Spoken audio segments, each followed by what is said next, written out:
24 লেখা আছে একটি ট্রান্সফরমারের মুখ্য কুণ্ডলীর ভোল্টেজ 220 ভোল্ট,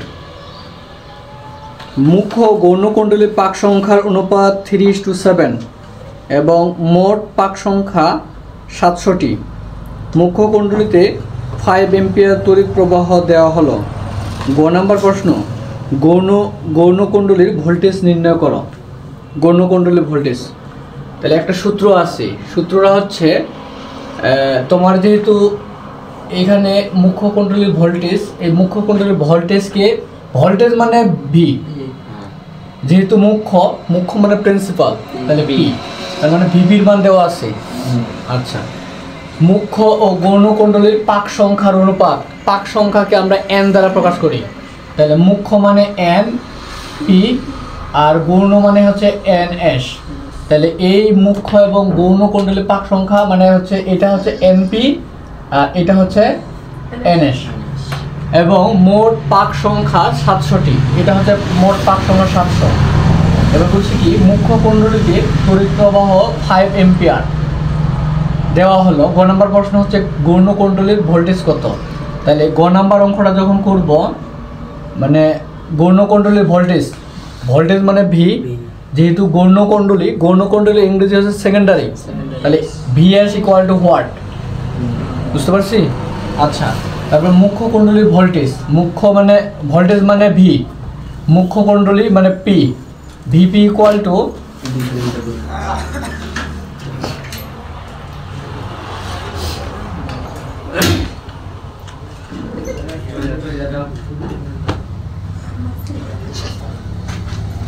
তিনটা বাজছে। আসসালামু আলাইকুম স্যার। তোমরা নামাজ পড়ছো রে, আমি নামাজ পড়ি না। আসসালামু স্যার। আসসালামু আলাইকুম স্যার।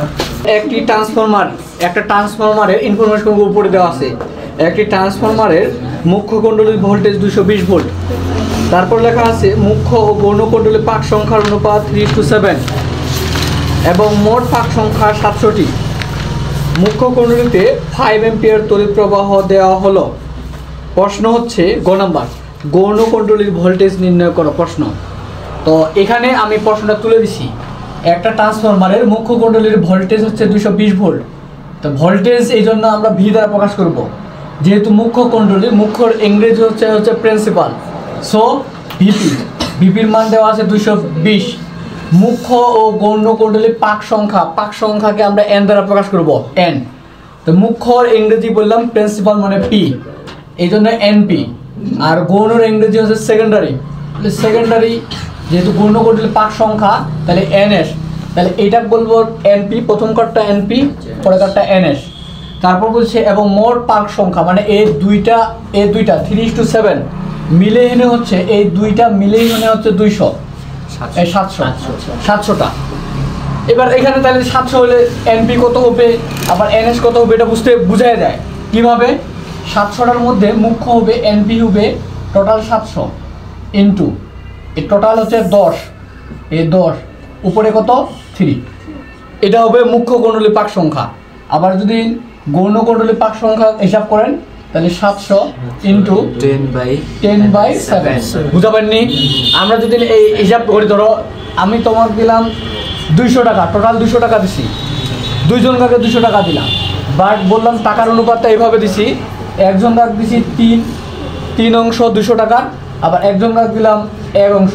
তাহলে যদি বলি যে দুইজনকার টাকাটা কত, তাহলে প্রথম ব্যক্তি যেটা ওটা পাবে কত, 200 গুণন 200 যোগ করলে কত হবে 4, 3। আর এখানে হচ্ছে দ্বিতীয় ব্যক্তি যেটা 200 গুণন 1/4, ঠিক আছে। তাহলে প্রথম জন পাবে 4×50 200, মানে হচ্ছে দ্বিতীয় জন পাবে 50, আবার প্রথম জন পাবে 150, ঠিক না? ঠিক ওই রকম। তো ওইটা আমার হিসাব লাগবে না, 5 এম্পিয়ার তড়িৎ প্রবাহ দেওয়া হয়েছে। এবার বলছে গৌণ কুণ্ডলীর পাক ভোল্টেজ কত।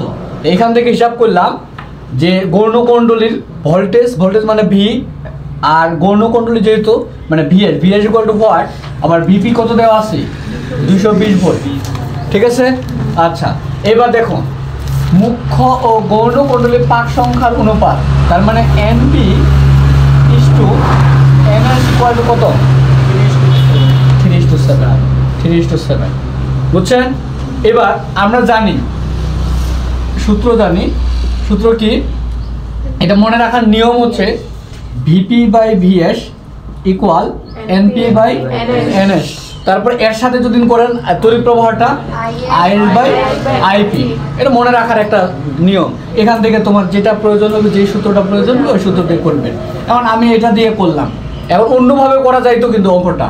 তাহলে ভিপির মান হচ্ছে 220 ভোল্ট বাই VS এর মান কত, ওয়াট।